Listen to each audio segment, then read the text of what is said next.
오늘의 말씀은요, 근데 왜 우리 마음에 기근이 오는가 라는 말씀의 주제로 함께 나누도록 하겠습니다.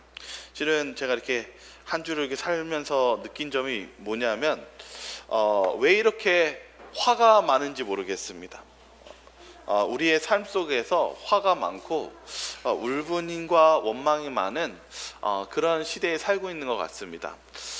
그리고 이렇게 제가 이렇게 한 주 동안 느끼면서도 제가 이렇게 한 주 동안 이 세상을 바라보면서 느꼈던 것은 왜 이렇게 화가 많은지에 대한 이 물음 속에서 저희 그리스도인들이 어떠한 모습으로 살아가야 될지를 좀 말씀을 준비했습니다. 먼저 출애굽기 17장 6절에 있는 사건을 좀 보도록 하겠습니다. 성경절 한번 같이 한번 읽어볼까요? 내가 같이 읽겠습니다. 시작. 내가 호렙산에 있는 그 반석 위 거기서 내 앞에 서리니 너는 그 반석을 치라. 그것에서 물이 나오리니 백성이 마시리라. 모세가 이스라엘 장로들의 목전에서 그대로 행하니라. 이스라엘 백성들이 출애굽 당시에 이스라엘 백성들은요, 목마름을 경험을 많이 했습니다. 근데 이 목마름 안에 항상 이 분노와 화가 항상 함께 있었습니다.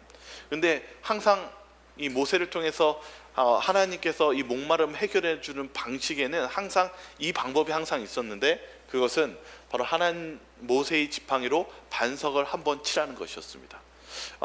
우리에 있어서 이 목마름을 해결해 줄 수 있는 분은 누구일까요? 하나님 그리고 예수님입니다. 부조화 선지자 298페이지에도 반석은 모세가 쳤지만 생명수를 흘러나게 하신 분은 그 구름 기둥 속에 가리워진 바로 하나님의 아들이었다라고 얘기하고 있습니다. 우리가 이렇게 목마르고 우리의 마음속에 뭔가 이 목마름을 채울 수 있는 분은 예수님밖에는 없다라는 것을 설명하고 있습니다. 제가 이번 주에 또 출애굽 안에서 또 가장 마음속에서 관심 가고 있었던 사건은 바로 열재앙이었습니다. 근데 열재앙 안에 뭐가 있었냐면, 항상 그들이 열재앙 가운데 하나님의 그 재앙을 흉내내고 그러한 가운데 이 바로의 마음 상태를 한번 좀 보기를 원합니다. 여기 출애굽기 7장 22절과 23절에 있는 말씀을 읽도록 하겠습니다. 같이 읽겠습니다. 애굽 시작. 애굽 요술사들도 자기들의 요술로 그와 같이 행함으로 바로의 마음이 완악하여 그들의 말을 듣지 아니하니 여호와의 말씀과 같더라. 바로가 돌이켜 궁으로 들어가고 그 일에 관심을 가지지도 아니하였고. 여기 성경 말씀 속에서 이 바로가 어떻게 했다라고 얘기하고 있냐면, 하나님 술사를 통해서 흉내내었다고 얘기하고 있습니다. 그런데 여기에 뭐냐면 완악해졌다 이렇게 얘기하고 있습니다. 굳게 하고 고집을 피웠다라고 얘기하고 있습니다. 근데 여기 하나 보면은 여기 23절에 이렇게 적혀 있습니다. 바로가 돌이켜 궁으로 들어가고 그 일에 관심을 가지지도 아니하였다 이렇게 얘기하고 있습니다. 연속적인 동작인데요, 바로가 봤어도 보지 않으려고 했다라는 것입니다. 여기 뜻이 뭐냐면, 바로가 돌이켜 하나님의 이적을 외면하기 위해 의도적으로 급하게 자리를 떠났다. 우리가요, 이 바로의 모습이 오늘날의 우리의 모습이 아닌가 생각이 듭니다.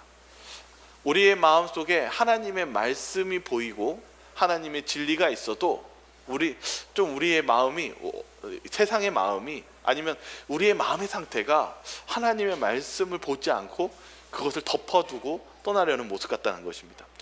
이 바로의 마음은 무엇이냐면 보기 싫은 것입니다. 그렇게 될 때 바로의 마음이 어떻게 되었다라고 하나님 성경은 기록하고 있냐면 강팍하게 되었다는 것입니다. 계시록 6장 6절에 있는 말씀을 좀 읽어보겠습니다.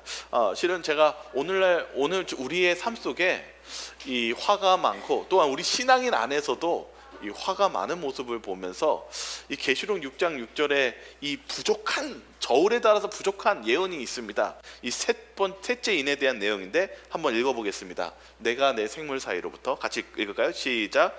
내가 내 생물 사이로부터 나는 듯한 음성을 들으니 이르되 한 데나리온의 밀 한 대요 한 데나리온의 보리석대로다. 또 감람류와 포도주는 해치지 말라 하더라. 이게 우리가 잘 알고 있는 이 그 7인에 대해서 세 번째 인의 사건입니다. 세 번째 인이 뭐냐면 이 검정말이 나오는데 저울을 들고 나옵니다. 그런데 저울을 달아보니까 뭐라고 적혀있냐면 한 데나리온은 한 명의 품삯입니다. 근데 보통 한 명의 장정이 일하면 누구까지 먹여 살릴까요? 하루 일하면 보통 가족들이 먹고 살아야 되지 않습니까? 그래서 원래는 좀 푸짐하게 줬습니다. 그런데 여기에서는 한 데나리온이 보리 밀 얼마밖에 안 된다고요? 한 대. 여러분, 밀 한 대로 가족들이 먹고 살 수 있을까요? 실은 이 밀 한 대는요 혼자 먹고 살 수 있는 겁니다. 그래서 이 밀로는 먹고 살기가 너무 힘드니까 이제 그 주 종목을 바꿉니다. 보리로 바꿉니다. 보리가 석대 이러면 어떻게 되냐면 겨우 생명을 유지할 수 있는 것입니다. 이때 당시 세속화되고 그리고 이 교회와 타협해야 되는 이 시기가 말씀의 기근의 시대가 계시록 6장 6절에 있는 말씀입니다. 그런데도 하나님께서는 이 감람류와 포도주, 이 성령을 주는 것을 멈추지 말고 그 영혼들이 다시금 구원받을 수 있도록 하나님께서 이 감람류와 포도주는 해치 말라고 하시면서 이 시대를 이끌어 가신 장면을 볼 수 있습니다. 제가 오늘 이 말씀을 하는 것은 우리의 삶 속에요, 역사 속에서 우리가 말씀의 기근이 있었던 시대에 이 역사 속에서 있었다는 사실입니다. 그리고 이 종교의 자유를 위해서 많은 사람들이 투쟁하며 그러한 가운데서도 하나님께서 그들에게 성령을 부어주시고 이끄시는 하나님의 자비로운 모습을 우리가 보게 됩니다. 실은 우리가 오늘 배고픔에 대해서 얘기하는 것은 우리가 실은 먹지 않을 때 짜증이 납니다. 이스라엘 백성들이 실은 먹지 못하고 마시지 못할 때 분노했고 짜증을 냈습니다. 근데 우리가요 오늘날 시대에도 이렇게 분노와 짜증이 이른 문제는 바로 이 배고픔의 문제라는 사실입니다. 여기 다니엘서 8장 14절에 뭐라고 적혀 있냐면 2300주야까지니 그때 성소가 정결하게 되리라 하였느니라. 우리가 이 말씀의 기근과 어려운 환경 속에서도 하나님께서 이끄시면서 언제 이 성소가 정결되고 우리에게 희망적인 날이 있다라고 우리에게 힘을 주셨냐면 바로 2300주야입니다. 여기 혹시 여기 보시면은 이 다니엘서 7장 25절에는 이 작은 뿔이 1260일 동안 한때 두때 반때 동안 하나님의 법을 변경하고 그리고 짓밟고 그런 핍박의 기간으로 있었지만 바로 이 2300주야가 시작되는 바로 성소가 정결하는 이때는 바로 하나님께서 심판을 시작하고 그리고 그는 권세를 빼앗기고 끝까지 멸망할 것이다 라고 하시면서 바로 은혜의 기간이 선포됩니다. 이게 바로 1844년이고 재림기별이 시작한 시간입니다. 성소 8장을 보면 작은 뿔은 짓밟고 그것이 어느 때까지 이를 것인지에 대해서 물었을 때 그것이 2300주야까지라고 이야기하고 있습니다. 이 날은 매우 중요한 날입니다. 좀만 역사적으로 보면은 우리가 하나님께서 우리에게 하나님의 축복과 진리의 길로 가기 위해서 종교개혁과 그리고 구텐베르크의 그 인쇄술로 인해서 우리가 성경을 읽을 수 있게 되었고 그리고 진리를 알게 되는 시기입니다. 1844년은 바로 이 진리들이 깨닫고 하늘 성소와 많은 지식과 진리로 깨닫는 어느 시대일까요? 바로 저희가 살고 있는 시대가 되었습니다. 우리가 제가 이번 주에 성경 공부를 하는 시간 속에서 제가 마음속에서도 은혜가 되었고 그리고 아주 비장한 마음이 들었던 말씀은 바로 이 말씀이었습니다. 이 예언의 시내는 이 부분 남은 교회가 어떤 교회가 남은 교회냐고 얘기하냐면 이렇게 기록되어 있습니다. 하나님의 남은 교회가 현세의 가장 숭고한 후손이 되어야 한다는 말은 매우 적절한 표현인 것 같다. 그러니까 우리가 마지막 시대에 살고 있는 마지막 남은 교회, 남은 백성은 좀 더 특별하다는 것입니다. 왜 특별하냐? 지나간 모든 시대의 빛이 그들 위에 비치고 그들은 지나간 세대들의 연약성뿐만 아니라 그 시대들의 축적된 성경 지식도 물려받았다. 다른 사람들에게는 주어지지 않았던 성경에 관한 빛이 그들에게 이르러 왔다. 그들은 성소에 관한 빛을 가졌고 더 확실한 예언의 말씀을 가졌다. 그들에게는 하나님의 신탁들이 위탁되었다. 그들은 그리스도가 지금 하늘 법정에서 행하고 있는 일을 이해한다. 그들은 하나님의 심판이 시간이 왔다는 것과 만물이 마지막이 가까웠다는 것을 세계에 알리는 측량할 수 없는 특권을 부여받았다. 사랑하는 성도님들, 여러분들이 정말 하나님으로부터 큰 특권을 받았다라고 믿으십니까? 제가 이렇게 성경을 가르치고 전도하면서도 많이 느끼는 게 뭐냐면 쉽지 않아요. 쉽지 않고 정말 투쟁과 투쟁의 연속입니다. 그런데 제가 성경 공부하면서 이야기했어요. 여러분들은 정말 하나님께서 정말 사랑하셔서 정말 특별히 사랑하셔서 여기까지 온 것에 감사하지 않느냐고요. 저와 여러분들은 어떠한 백성이냐면 그 다른 시대와 다르게 많은 진리와 그리고 많은 우리의 복음의 진리를 깨닫는 특별한 백성입니다. 여기 남은 백성에 대해서 하나님이 우리에게 이런 특별한 백성을 만드시고 준비시킨 이유는 여러분들에게 아주 큰 사명이 있기 때문입니다. 여러분이 이해하고 있고 받아들인 그 진리는 그동안 받아보지 못한 큰 진리를 저와 여러분들이 하나님으로부터 받았다는 사실입니다. 제가 어릴 때 되게 충격을 받았던 사건 중에 하나가 뭐냐면, 처음으로 제가 초등학교 때인데 이 돈 주고 물을 사 먹었던 때가 기억이 납니다. 이때 무슨 이야기를 제가 했던 기억이 나냐면, 돈 주고 물을 사 먹는 일이 있을 수 없는 일이라고 생각하고 있었을 때였어요. 왜냐하면 그때는 약수터에서 물을 떠먹고 그럴 때였습니다. 근데 이 물을 먹으면서 제가 오늘 느끼는 게 뭐냐면 더 좋은 시대에 살고 있습니다. 여러분, 오늘 여기 이렇게 앉아서 목마르면 뭐 가지고 드십니까? 네, 물. 그냥 물이 아닙니다. 제가 예전에 제주도를 한번 놀러 간 적이 있는데, 민속촌에 들어갔는데 그분이 이렇게 그 제주도 말을 하시면서 뭐라고 했냐면, 전국에서 제일 맛있는 물이 있는데 그 물이 삼다수래요. 그래서 제가 어릴 때 기억하는 게, 그러면서 이 전국에서 제일 맛있는 물이 있다고 해서 물을 마시는데 너무 맛있는 거야. 그러면서 하는 말씀이, 이 물은 진짜 아무나 못 먹는 것이라고 얘기한 거예요. 근데 오늘날 저희가 못 할 수 있는 시대가 되었습니까? 실은 오늘 여기 이 자리에서도 저희가 무엇을 먹습니까? 그냥 물이 아니라 삼다수 물을. 정말 여러분들, 우리가 사는 세상이 풍요로운 세상입니까? 풍요로워요. 그런데 이상하게 화가 많아진 세상입니다. 여기 뭐 조선비즈라는 이 건강 잡지에 보니까 오늘날 많은 사람들이요, 이 화가 많이 난대요. 화가 많이 있대요. 그래서 여기 기사를 좀 정리하면 이렇게 말합니다. 오늘날 우리가 쉽게 버럭하고 화내는 사람이 적지 않다. 일주일에 2번 이상 3개월을 넘게 하면 혹시 폭발 장애가 있는지를 의심해야 된다고 얘기하고 있습니다. 그리고 우선 자신이 화가 났다는 사실 자체를 빨리 알아채는 게 아주 중요하다고 얘기하고 있습니다. 그래야 우리가 빠른 대처를 할 수 있다는 것입니다. 의학 안에서도 내가 화가 났고 그리고 그것을 인지하면서 그것을 대처하는 것이 중요하다고 얘기하고 있습니다. 우리의 신앙적으로 우리 안에 어떤 불만과 속상함이 있다면은 우리가 빠르게 신앙적으로 대처하는 것이 필요할 것입니다. 계시록 3장 17절에는 바로 왜 오늘날 우리 마지막 시대에 우리의 문제점이 무엇인지에 대해서 우리가 라오디게아 교회를 설명하며 이렇게 기록하고 있습니다. 한번 읽어보겠습니다. 내가 말하기를, 같이 읽겠습니다. 시작. 내가 말하기를 나는 부자라 부요하여 부족한 것이 없다 하나 내가 공고한 것과 가련한 것과 가난한 것과 눈먼 것과 벌거벗은 것을 알지 못하는 도다. 네, 뭐라고 얘기하고 있어요?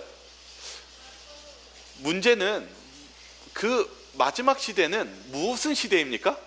부족한 것이 없고 풍요로운 시대지만 실제로는 뭐한 시대라고 예수님은 얘기하고 있습니까? 알고 보면 많은 걸 가진 거 있는 것처럼 보이지만 눈도 멀었고 벌거벗은 존재라고 얘기하고 있습니다.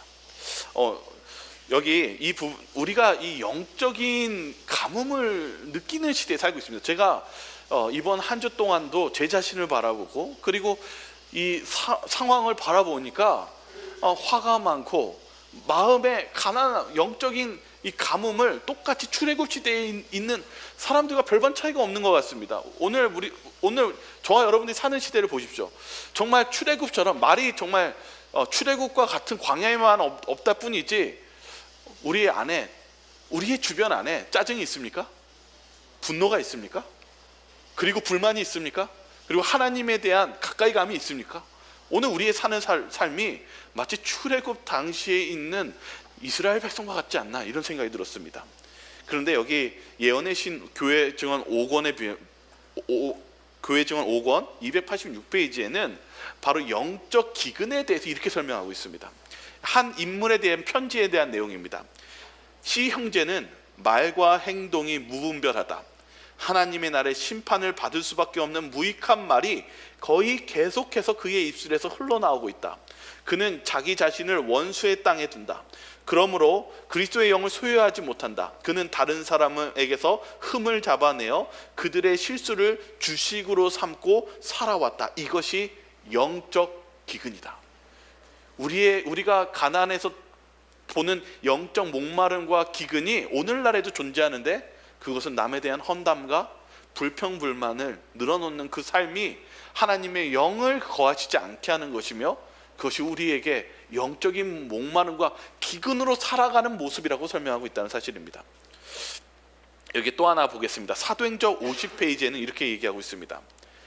하나님의 은혜와 부요함이 땅으로 흘러내려 사람들에게 이르지 않는 것은 하나님의 편에서 어떤 제한을 가하시는 까닭이 아니다. 뭐라고 얘기하고 있냐면 우리가 왜 마음이 풍요롭지 않고 왜 우리 안에 어떤 분노와 이런 목마름이 있는 것은 하나님이 주시지 않아서가 아니라는 것입니다. 우리가 없어서 그런 것이 아니라는 것입니다. 좀만 보시죠. 약속의 성취가 기대한 만큼 나타나지 않는다면 마땅히 감사히 여겨야 할 만큼 그 약속을 감사히 여기지 않았기 때문이다. 성령의 도움을 대수롭지 않게 생각하는 곳은 어디든지 영적 가뭄, 영적 암흑, 영적 타락과 죽음이 나타나게 된다. 우리가 봤을 때 출애굽의 광야에서 사는 것이 아님에도 불구하고 우리는 풍요롭게 산다고 얘기했지만 예수님이 보시기에는 무엇한 존재들입니까? 벌거벗고 눈먼 존재들인 것입니다. 오늘 저는 이런 생각이 듭니다. 오늘 우리가 왜 마음의 소용돌이 안에서 그리고 우리 삶 속에 안에서 화가 나고 속상한 것은 바로 우리가 하나님 예수님께서 주시지 않는 것이 아니라 우리가 예수님께 주시는 그 목마름을 채우지 않기 때문이라는 사실입니다. 여기 출애굽기 17장 1절과 2절 같이 한번 읽어보겠습니다. 이스라엘 백성들이 다시금 목마름에 대한 문제로 다시 한번 들어가 보도록 하겠습니다. 이스라엘 자손이 한번 같이 읽어보겠습니다. 시작. 이스라엘의 자손이 온 회중이 여호와의 명령대로 신광야에서 떠나 그 노정대로 행하여 르비딤의 장막을 쳤으나 백성이 마실 물이 없는지라. 백성이 모세와 다투어 이르되 우리에게 물을 주어 마시게 하라. 모세가 그들에게 이르되 너희가 어찌하여 나와 다투느냐? 너희가 어찌하여 여호와를 시험하느냐? 여기 뭐라고 적혀있냐면 일단 르비딤이라는 지역을 볼 필요가 있습니다. 이 르비딤이 어디냐면요, 그 십계명 받았던 시내산 근처예요. 분명히 이 이스라엘 백성들은 하나님이 거하시고 엄숙한 그런 아주 거룩한 장소 가까이에 있었습니다. 근데 그들의 마음속에 지금 뭐가 떨어지고 불만이 계속 나타나고 있습니까? 물이 떨어진 것입니다. 물이 떨어지고 누구에게 이야기하고 있습니까? 물이 없는지라. 그러니까 백성이 누구에게 이야기하고 있습니까? 모세에게 이야기하고 있습니다. 근데 여기 특별한 단어를 보겠습니다. 모세에게 어떻게 이야기하냐면 다투어 이르되 라는 리브라는 단어를 씁니다. 이 리브라는 단어가 뭐냐면요, 그냥 불평불만하는 게 아니라요, 폭력적인 투쟁을 이야기합니다. 그러니까 아니 왜 그랬어요? 왜 우리 목마른데 물 안 주세요? 라고 얘기한 게 아니라 이 리브는 언제 쓰여졌냐면 게달의 목자와 이삭의 목자가 우물을 놓고 싸울 때 때리면서 나가는 장면이 리브라는 단어입니다. 그러니까 이스라엘 백성들이 짜증이 났어요. 목마름이. 근데 모세한테 어떻게 나간 거예요? 때리려고 나간 것입니다. 다른 뜻으로 얘기하면 죽이려고 간 겁니다. 그러니까 모세가 무엇을 느꼈을까요? 너희가 어찌하여 나와 다투느냐라고 질문합니다. 오늘 우리의 신앙 속에서요, 우리 안에 분노와 우리의 목마름을 체험할 때가 있습니다. 그러나 우리가 그런 목마름을 체험할 때 모세가 한 말이 우리에게 필요합니다. 이스라엘 백성들은 하나님께 가지 않았고 누구에게 갔습니까? 모세에게 갔습니다. 그러자 모세가 하는 말은 중요한 말입니다. 너희가 어찌하여 나와 다투느냐. 하나님께서는 우리들에게 이런 질문을 하고 싶어 하십니다. 네가 어찌하여 저 사람과 다투고 있느냐? 네가 어찌하여 저 사람을 통해서 문제를 해결하려고 하느냐? 너희가 어찌하여 여호와를 시험하느냐? 실은 여기에 이 시험한다는 뜻은 아주 깊은 의미가 있습니다. 왜냐하면 이스라엘 백성들은요, 하나님을 원망하고 시험하고 있었다는 것을 모세가 그 깊은 마음을 헤아린 겁니다. 왜냐하면 이스라엘 백성들은요, 그들의 마음 속에 하나님께서 무엇 해주기를 원했습니까? 물을 주기를 원했습니다. 그런데 또 다른 뜻으로 바라보면 이것입니다. 내가 원할 때 하나님이 물을 주기 원했고, 내가 원할 때 하나님이 내 생각대로 그 답을 응답해 주기를 원했다는 뜻입니다. 이것은 굉장히 위험한 것입니다. 하나님의 뜻은 내 뜻에 맞춰져야 한다라는 그러한 교만함이 같이 있었다는 사실입니다. 오늘 우리 신앙 속에요, 우리의 기도가, 아니면 우리가 때로 하는 기도나 생각이 하나님의 생각이 내 뜻에 맞아야 된다라는 그 불만과 목마름 속에 다가간다면 그것이 우리에게 잘못된 기도며 잘못된 신앙이 될 수 있다는 사실입니다. 여기 뭐라고 적혀 있냐면, 우리에게 마실 물을 주시오라는 이 성경 주석 연구가들이 뭐라 보니까, 백성들의 통첩은 모세와 아론이 물을 공급을 가질 수 있으나 무자비하게 그것을 보류하고 있다는 것을 함축한다, 이렇게 얘기하고 있습니다. 다시 말하면 폭력을 통해서 모세에게 물을 달라고 하는 것입니다. 그때 모세가 한 행동을 우리는 배울 필요가 있습니다. 모세는 이스라엘 백성처럼 행동한 것이 아니라 이렇게 하나님께 말했습니다. 모세가 여호와께 부르짖어 이르되 내가 이 백성에게 어떻게 하리이까? 그들이 조금 있으면 내게 돌을 던지겠나이다. 참, 여러분, 이렇게 말씀을 이렇게 보니까 모세가 얼마나 급박한 상황인지 느껴지시죠? 모세가 그러한 백성들 가운데서 하나님을 믿고 있었습니다. 근데 모세는 그 백성들과 싸우기보다는 하나님께 어떻게 해야 되는지를 질문했다는 사실입니다. 오늘 우리의 신앙 속에서요, 저희가 이러한 상황에 처할 때, 이러한 목마름과 이러한 상황 속에서 우리는 어떤 삶을 살아야 될까요? 시편 35편 1편 다윗은요, 여기 다시 한번 리브라는 단어가 나옵니다. 여러분, 누군가가 리브처럼 아주 폭력적으로 여러분들에게 나아갈 때 우리는 어떻게 해야 될까요? 우리가 이렇게 목마름과 어떤 갈구함이 있었을 때 우리는 어떻게 해야 될까요? 우리 한번 다윗이 이 압살롬이 그 가족들, 믿었던 사람들이 자신을 죽이려 할 때 어떤 기도를 했는지 한번 보도록 하겠습니다. 시편 35편 1편입니다. 여호와여, 같이 읽어볼까요? 시작.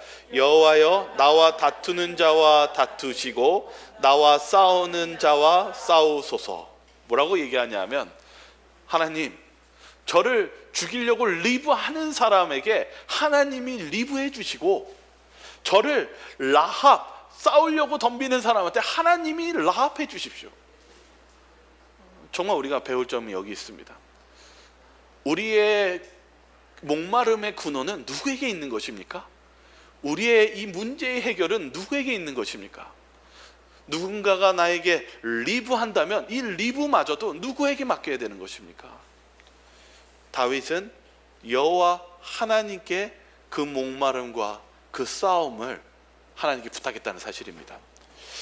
예수님께서 이 사마리아 여인을 만났을 때, 목마름에 대해서 얘기했을 때 이 갈증의 해결이 예배라고 하였습니다.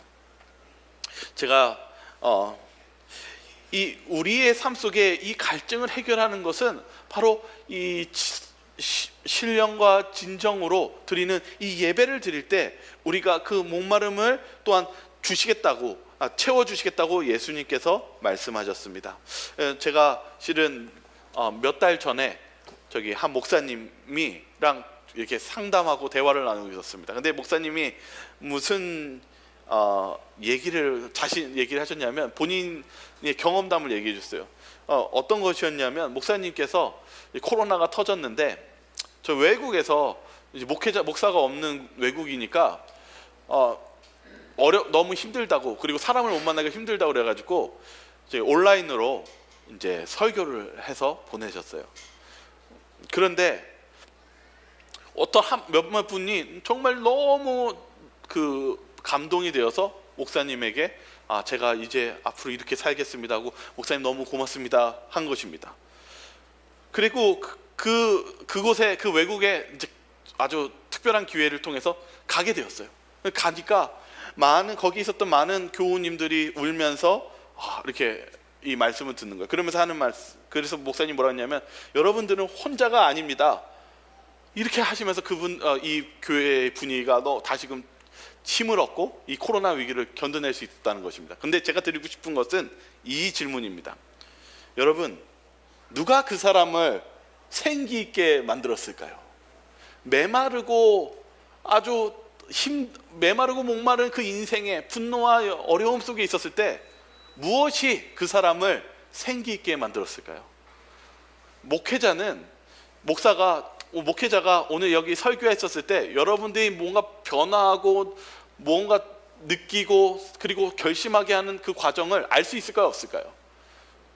실은 모릅니다. 저는 목사로서 설교할 때 그냥 제가 말씀을 받은 그런 은혜를 나누는 것이지 여러분의 마음속에 지금 무슨 일이 일어나는지 제가 알까요, 모를까요? 모릅니다. 여러분, 우리의 목마름을 채워주시는 분이 있다는 사실을 잊지 마시기 바랍니다. 여러분의 목마름과 변화를 일으키시는 그러한 분이 지금 계시다라는 걸 잊지 마시기 바랍니다. 그 일을 하시는 여호와 하나님이 계십니다. 우리의 목마름을 우리는 채워야 합니다. 여기 마틴 로이드 존스 목사는요, 이 생수를 구하라라는 이 책 안에서 뭐라고 했냐면 이런 이야기를 합니다. 우리가 어떻게 하나님을 만날 수 있을까요? 특별히 마틴 로이드 목사는 특별히 잘못된 생각과 행동에 대해서 이렇게 지적합니다. 우리가 고행을 하거나 뭔가 선교지에 가거나 어떤 특별하신 분들만이 정말 하나님을 만날 수 있을까요? 라고 질문합니다.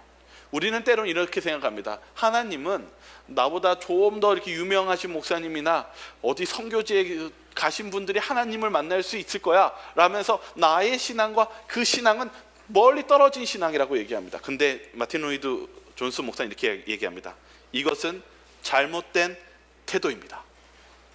사마리아 여인이 예수님을 만난 날은 특별하거나 뭔가 대단한 날이 아니라 아주 평범한 날이었다는 사실입니다. 여기 예수님에 대해서 이 나사렛에서 있었던 예수님에 대해서 뭐라고 기록하고 있냐면 가룟 뽑은 기별 2권 163페이지에는 예수님께서는 인간의 평범한 일상생활 과정 가운데서도 하나님과 얼마나 밀접하게 동행할 수 있는가를 당신의 모본으로 친히 가르치기 위한 교훈으로서 존경을 받지 못하고 알려지지 않은 채 나사렛에서 오랫동안 사셨습니다. 예수님은요, 정말 보잘것없는 환경 속에서 그리고 어떤 주목을 받지 못하는 그런 신분과 환경 속에서 살았습니다. 그런데 하나님께서 그런 예수님과 무엇 하셨습니까? 함께 하셨습니다. 저와 여러분들의 일상생활 속에서 하나님은 성령을 주시고 그리고 우리의 목마름을 채워주실 수 있다는 그 사실을 잊지 마시길 바라겠습니다. 저는 오늘 말씀을 준비하면서 느낀 것은 우리가 그런 하나님을 만나는 영적 시간이 필요하다는 생각이 많이 들었습니다. 정말 우리가 기도할 수 있을 때 기도를 할 수 있으면 얼마나 좋을까 이런 생각이 들었습니다.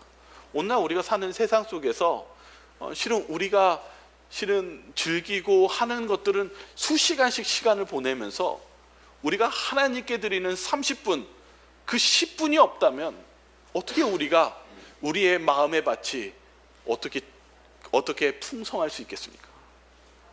우리의 마음속에 30분, 좀 길게 잡아서 1시간이라도 우리가 주님을 만나는 시간을 갖는다면 우리의 마음의 밭은 하나님의 성령으로 풍족해질 것입니다.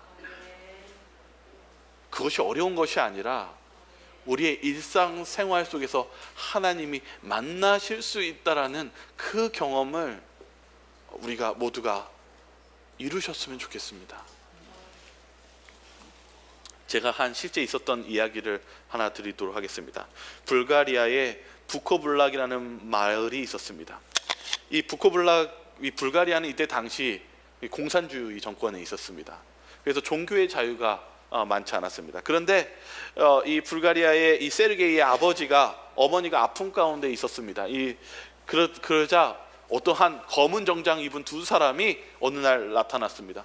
이 세르게이 아버지는 무서웠습니다. 왜냐하면 이때 당시에는 이 검은 복장을 입으면 보통 공산당에서 보낸 어떤 지도자가 이렇게 축출하거나 어떤 징벌을 가하는 그런 무서운 일이 많이 있었기 때문에 두려움에 떨었습니다. 그러자 이 두 청년이 하는 말이, 우리는 재림교회 목사입니다. 누님이 당신의 아내가 실은 오빠가 목사인데 아프다고 해서 저희가 대신 도와주려고 왔습니다. 그러자 마음의 안도를 하기 시작했습니다. 그리고 그들의 복음을 듣기 시작했습니다. 근데 이 두 목사님이, 청년 목사님이 뭘 했냐면 이 손으로 돌리는 영사기를 이렇게 돌리면서 성경 만화를 보여주는 영사기를 보여주었습니다. 그러면서 이 아들 세르게이한테 이렇게 얘기했습니다. 세르게이, 집안에 이 동네에 있는 친구들 다 불러봐. 그날 오늘 저녁에 성경 영사기를 돌려줄게. 그러자 이때 당시에는 이런 영사기가 귀했던 당시여서 이 아이가 이 3,500명이 사는 마을을 돌아다니면서 재미난 걸 보여주니까 빨리 오라고 했습니다. 그때 아이들이 한 20 몇 명이 모였다고 합니다. 그리고 영사기에 이 성경 만화를 보여주고 이 사탕을 이렇게 주었습니다. 그러자 이 아이들이 너무 좋아서 이렇게 얘기했습니다. 언제 다시 오시나요? 그러자 이 젊은 목사님이 2주 후에 다시 올게. 그리고 똑같이 보여줄게. 그래서 2주 후에 와서 또 영상을 보자 아이들이 많이 모이면서 너무나 좋은 시간을 가졌습니다. 그런데 이제 이 목사님이 이 다음 3달까지는 있을 수 있는데 이 3달 이후에는 우리가 떠나야 돼, 이렇게 얘기했습니다. 그러자 이 3달이 마치는 그 시간에 이제 세르게이가 이렇게 얘기했습니다. 목사님, 저는 이 영사기를 보고 만화를 보는 게 너무 좋은데 이제 가시면 저희 이제 어떻게 하나요? 그러자 이 청년 목사님이 이 세르게이 꼬마한테 성경을 주면서 이렇게 얘기했습니다. 세르게이, 이제부터는 네가 이 가정 안에서 이 성경에 대한 말씀을 나누는 그 일을 매주 이렇게 하면 그것이 너희에게 큰 힘이 될 거야, 이렇게 얘기했습니다. 그래서 세르게이가 이 성경을 어떻게 가르치는지 간단하게 목사님으로부터 말씀을 듣고 그 모임을 가지게 되었습니다. 그래서 이 세르게이가 이 마을에 있는 사람들에게 복음을 전했습니다. 그 내용들이 여기에 나옵니다. 여기 중요한 내용들을 한번 제가 읽어드리겠습니다.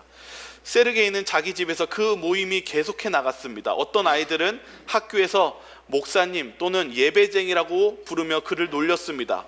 몇 아이들은 그리스도인 남편을 원하는 여자가 없으니 그는 평생 아내를 얻지 못할 거라며 조롱하듯 말했습니다. 그런 말들로 상처를 입었지만 세르게이는 대꾸하지 않았습니다. 그는 단지 조용히 기도할 뿐이었습니다. 하나님, 제발 저들을 용서해 주세요. 어느 날 이웃 아주머니가 집 앞에서 걸어 지나가는 세르게이를 불렀습니다. 이봐요, 목사님. 목사가 아닙니다. 그냥 이렇게 그냥 부르는 겁니다. 좀 들어와 보세요. 내 아들이 죽어가고 있습니다. 세르게이는 아주머니를 따라 집으로 들어가 침대에 의식 없이 누워있는 아들을 보게 되었습니다. 자전거를 타다 떨어진 것입니다. 세르게이는 기도하고 아이의 어머니에게도 기도하라고 하였습니다.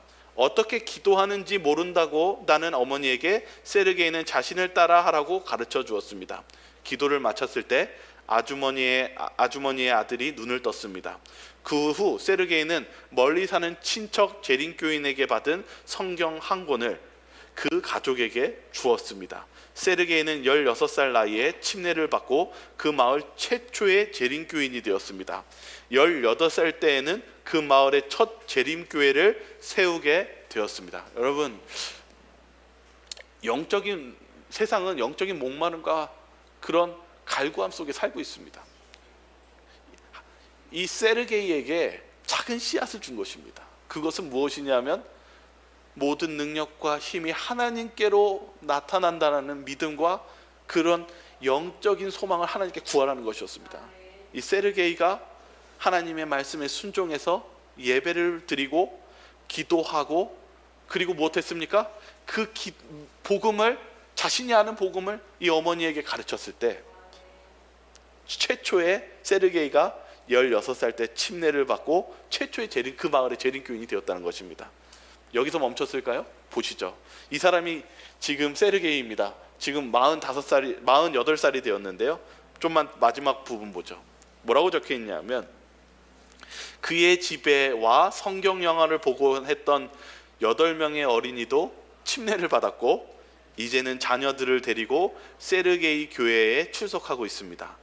자전거 사고를 당했던 소년의 어머니도 재림교인이 되었습니다. 시작은 미천하였지만 많은 사람이 침례를 받았습니다. 이제 48살이 된 세르게이가 말합니다. 이제 86명의 교인과 많은 손님이 매 안식일 교회를 찾고 있습니다. 여러분, 영적인 힘이 어떻게 보면은 참 연약한 것 같습니까? 그렇지 않습니다. 우리가 하나님께 구하는 기도와 이 영적인 예배와 이 하나님의 능력은 우리가 세상적인 눈으로 볼 때 연약해 보이지만 그 힘에는 힘이 있고 사람을 변화시키는 힘이 있고 그리고 그 힘에는 하나님의 놀라운 확장과 역사심이 있다는 사실입니다.